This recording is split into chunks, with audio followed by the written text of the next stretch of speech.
नमस्कार विद्यार्थियों, आज हम कक्षा 10 की प्रश्नावली 1.2 हल करेंगे, जिसका पहला प्रश्न है सिद्ध कीजिए कि √5 एक अप्रिमेय संख्या है। हमें क्या सिद्ध करना है? √5 एक अप्रिमेय संख्या है। अब देखो, प्रीमेय संख्या और अप्रिमेय संख्या क्या होती है। प्रीमेय संख्या वे संख्याएं जिन्हें p/q के रूप में लिख सकते हैं, प्रीमेय संख्या कहलाती है, p/q के रूप में। और अप्रीमेय वे संख्याएं जिनको हम p/q के रूप में नहीं लिख सकते, उन्हें हम अप्रीमेय संख्या कहते हैं। अब देखो, प्रीमेय संख्या की क्या खास बात होती है, जैसे 1/2, 2/6, ऐसी संख्याओं को हम प्रीमेय संख्या कहते हैं। इसके अलावा जैसे शांत दशमलव वाली संख्याएं, शांत दशमलव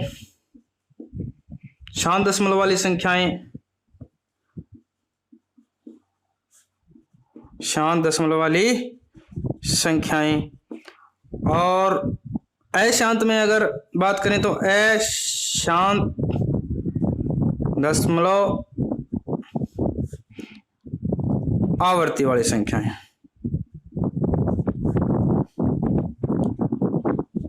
आवर्ती वाली संख्याएं प्रीमेय संख्याएं कहलाती है। कहने का मतलब ये है कि प्रीमेय संख्याओं में मान किसी संख्या का निश्चित आएगा। जैसे 1/2 को हल करें, 1/2 को हल करें तो 0.5 आएगा, दशमलव शांत आएगा। और इसके बाद में अगर दशमलव शांत नहीं भी हो रहा है तो उसकी आवृत्ति के बारे में देखेंगे, इसकी आवृत्ति कितनी बार हो रही है, यानी कि बार बार दोहरान हो रहा है। अगर अनंत तक संख्याएं चल रही है, अशांत संख्या है, फिर उसके अंदर हम ये जांच करेंगे कि इसकी आवृत्ति कितनी हो रही है, बार बार हो रही है या कहीं पर जाके रुक रही है। अगर बार बार हो रही है तो वो प्रीमेय संख्या के अंदर आएगा। अप्रीमेय संख्या जो p/q के रूप में नहीं लिख सकते, उन्हीं संख्याओं को हम अप्रीमेय कहेंगे। जैसे अशांत दशमलव वाली संख्याएं, अशांत दशमलव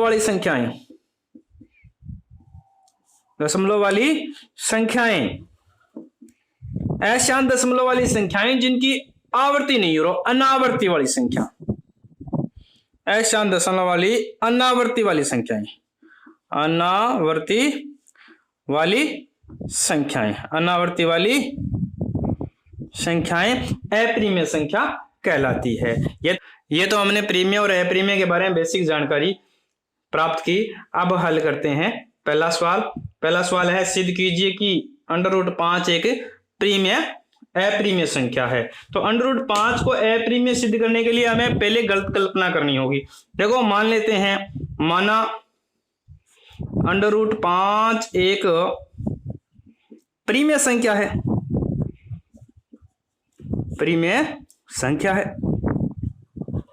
अगर प्रीमेय संख्या है तो इसको हम p/q के रूप में भी लिख सकते हैं। तो √5 बराबर क्या मान लेंगे? p/q। p/q के अगर रूप में लिख दिया तो p व q सह अभाज्य संख्याएं होनी चाहिए, सह अभाज्य संख्या होनी चाहिए। p और q सह अभाज्य संख्या होनी चाहिए और q ≠ 0 और p और q क्या है? पूर्णांक संख्याएं भी होनी चाहिए। अब देखो, दोनों तरफ वर्ग करते हैं। दोनों तरफ वर्ग करने पर,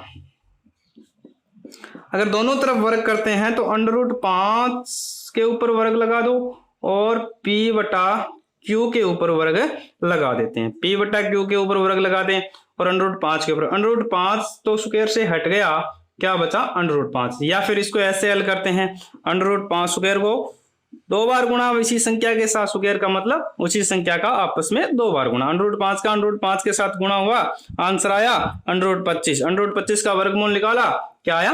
5।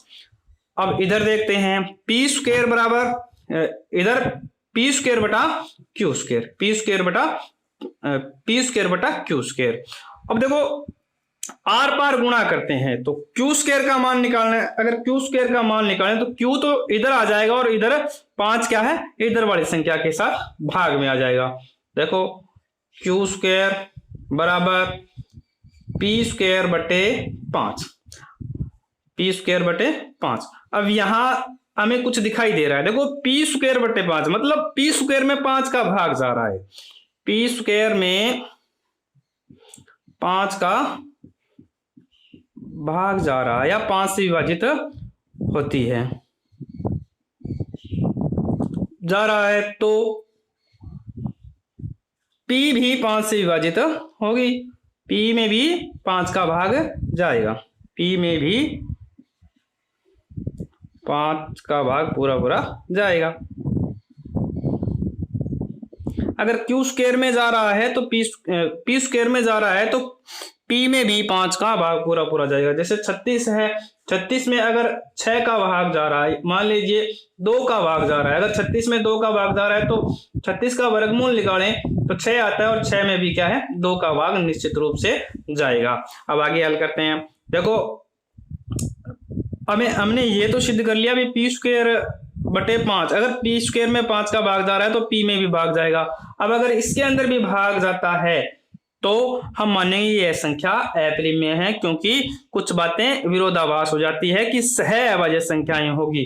हमने शुरुआत के अंदर ही कह दिया था कि P और Q सह अभाज्य संख्याएं। सह अभाज्य का मतलब होता है कि इसका महत्तम समावर्त्य एक ही होता है, इनके गुणनखंड कहीं पर भी नहीं मिलते, इनका एक भी गुणनखंड कॉमन नहीं होता एक के अलावा, तो इनका महत्तम समावर्त्य एक प्राप्त होता है।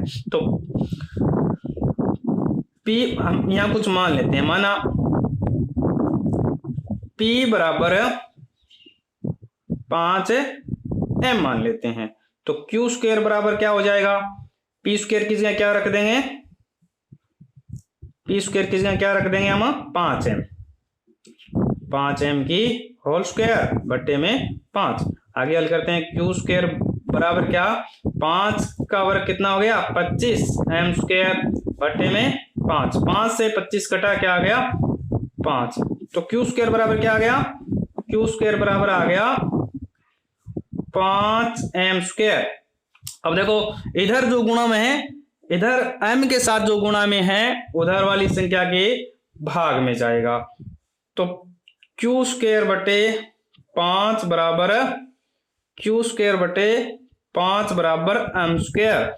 इससे सिद्ध होता है कि ये Q स्क्वायर के अंदर 5 का पूरा भाग जाता है, Q स्क्वायर के अंदर Q में 5 का भाग जाता है, तो Q स्क्वायर में 5 का भाग जाता है तो Q में भी 5 का भाग जाएगा।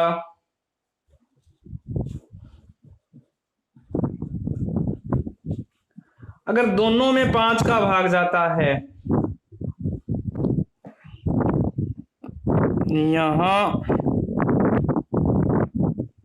यहां हमें विरोधाभास प्रतीत हो रहा है, विरोधाभास प्रतीत हो रहा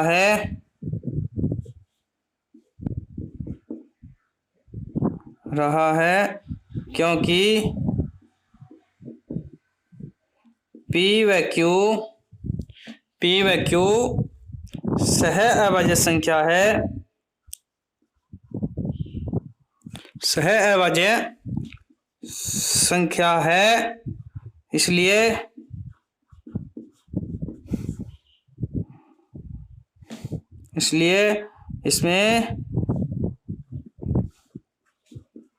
इनमें एक के अलावा अन्य संख्या का भाग नहीं जा सकता।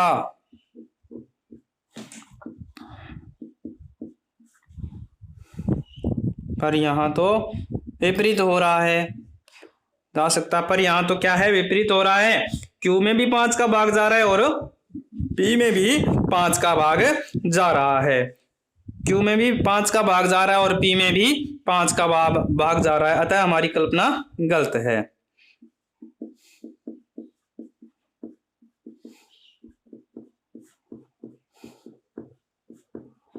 √5 एक अप्रिमेय संख्या है।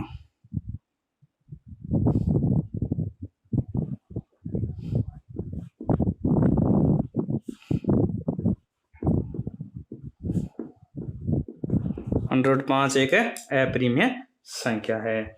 सवाल नंबर 2, सिद्ध करो कि 3 प्लस, सवाल नंबर 2, सिद्ध करो कि 3 प्लस 2 √5 एक अप्रिमेय संख्या है। हल करते हैं। प्रश्न है 3 प्लस 2 √5 एक अप्रिमेय संख्या है, तो हम मान लेते हैं, माना 3 प्लस 2 √5 एक प्रीमेय संख्या है। हमें गलत कल्पना करनी है। मान लेते हैं कि 3 प्लस 2 √5 एक प्रीमेय संख्या है। अगर 3 प्लस 2 √5 प्रीमेय संख्या है तो इसको हम किसके रूप में लिख सकते हैं? P/Q के रूप में लिख सकते हैं। अब देखो 3 को इधर पक्षांतर कर देते हैं, तो पक्षांतर करने से निशान चेंज हो जाता है। अगर प्लस का है तो इधर आ जाने से क्या हो जाएगा? माइनस का हो जाएगा विद्यार्थियों। इधर आ जाने से ये 3 प्लस का है तो इधर आ जाने से 3 किसका हो गया? माइनस का।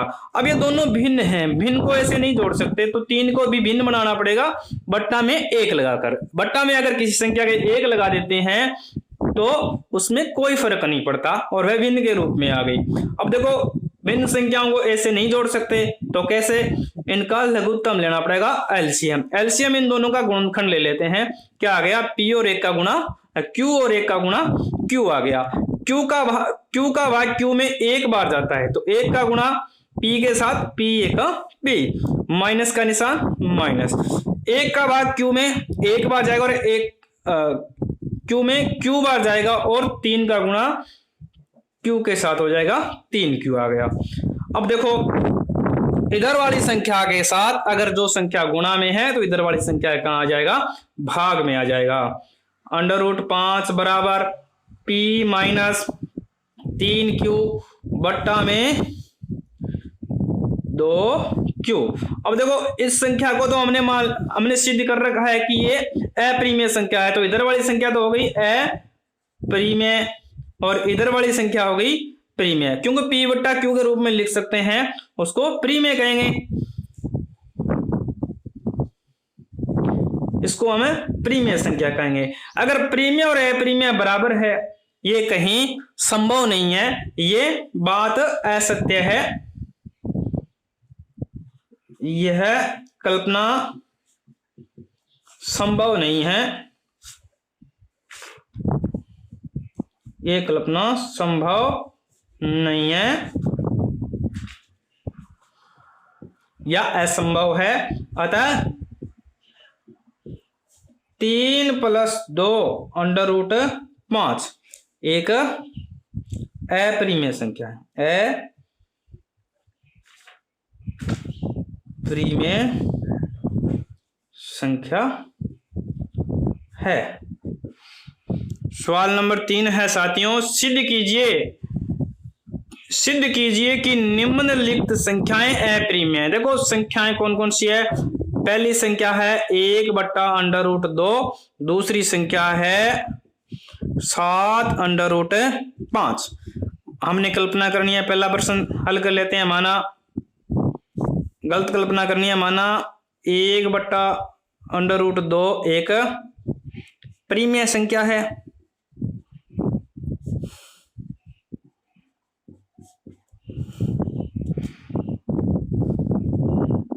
7/5। माना 1/√2 एक प्रीमेय संख्या है, तो 1/√2 अगर प्रीमेय संख्या हुई तो इसे हमें P/Q के रूप में भी लिख सकते हैं। अब देखो आर पार गुणा करने पर क्या करने पर, आर पार गुणा करने पर। क्यू का 1 के साथ गुणा हो गया तो इधर क्यू आ गया, और अंडर रूट 2 का पी के साथ गुणा हो गया तो अंडर रूट 2p। अब देखो इसके साथ जो गुणा में है इधर वाली संख्या के भाग में चली जाएगी। q बटे p बराबर अंडर रूट 2। ये तो क्या हो गई, अप्रिमेय संख्या। अंडर रूट 2 हमें पता है कि ये अप्रिमेय संख्या है, और इधर वाली संख्या क्या है, परिमेय है। अप्रिमेय और परिमेय दोनों संख्याएं कभी बराबर नहीं हो सकती, तो यह कल्पना असंभव है या गलत है। यह कल्पना गलत है। 1 बट्टा अंडर रूट 2 एक अप्रिमेय संख्या है। 1 बट्टा अंडर रूट 2 एक अप्रिमेय संख्या है। सवाल नंबर 2। सवाल नंबर 2 कह रहा है कि 7 अंडर रूट 5 एक अप्रिमेय संख्या है, यह सिद्ध करना है। तो हमें गलत कल्पना करनी है। माना 7 अंडर रूट 5 एक परिमेय है, परिमेय संख्या है। अब देखो 7 अंडर रूट 5 एक परिमेय संख्या होगी तो 7 अंडर रूट 5 को हम p बाई क्यू रूप में भी लिख सकते हैं। कौन से रूप में, p बाई क्यू रूप में। अब देखो 7 अंडर रूट 5 के साथ कोई संख्या है वो गुणा में है, तो गुणा वाली संख्या इधर वाली संख्या के भाग में चली जाएगी। अंडर रूट 5 बराबर p बटे क्यू गुणा में 7, तो 7q हो गए। तो क्या हो गया, अंडर रूट 5 बराबर p बटे 7q। 7q कहाँ गए, इसके इधर वाली संख्या के नीचे भाग में आ गए। अब देखो अंडर रूट 5 ये क्या है, हमने अभी सिद्ध किया था पहले प्रश्न के अंदर,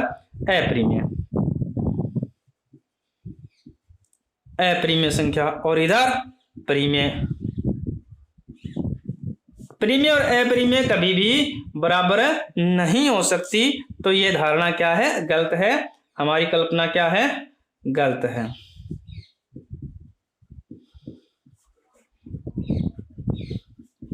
हमारी कल्पना गलत है। अतः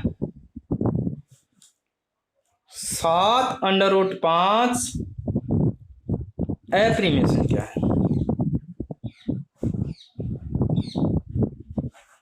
अप्रिमेय संख्या है। हमारी वीडियो अगर अच्छी लगी हो तो लाइक एंड सब्सक्राइब करें, और विद्यार्थियों अन्य साथियों के साथ शेयर करें।